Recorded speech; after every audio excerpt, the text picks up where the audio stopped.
Hello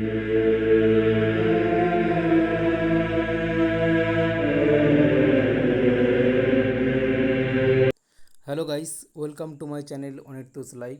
আর অনির্তুস live ব্লগে তোমাদের সবাইকে স্বাগত জানাই আবার। আর গুড আফটারনুন এখন। আর আমি এখন যাচ্ছি পদ্মা ডার্ক মনেস্ট্রিতে। আর আমি এখন আছি দার্জিলিংয়ের হিলকার্ট রোডের উপরে NH10-এ। আর এখন প্রচণ্ড বৃষ্টি হচ্ছে আর সামনে ট্রাফিকও জাম আছে।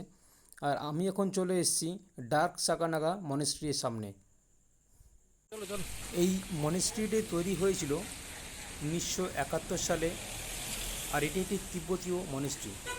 আমরা এখন এগিয়ে যাচ্ছি সামনের দিকে। সামনে আছে টিকিট কাউন্টার।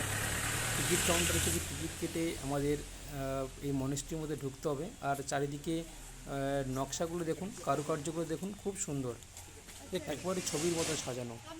এখানে ঢুকে সবার প্রথমে আমরা গিয়েছিলাম মিউজিয়ামে, তিব্বতীয় মিউজিয়াম। মিউজিয়ামের উপর থেকে পুরো দার্জিলিং শহরটাকে তোমাদের একবার দেখানোর চেষ্টা করছি। এখন বর্ষাকাল, পুরোটাই মেঘে ঢাকা শহরটা।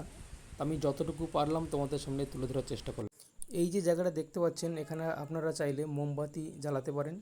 সামনে আছে ক্লিনিক এবং এটা হচ্ছে তিব্বতীয় গুম্ফা। এখানে আমরা যখন গিয়েছিলাম প্রার্থনা হতো।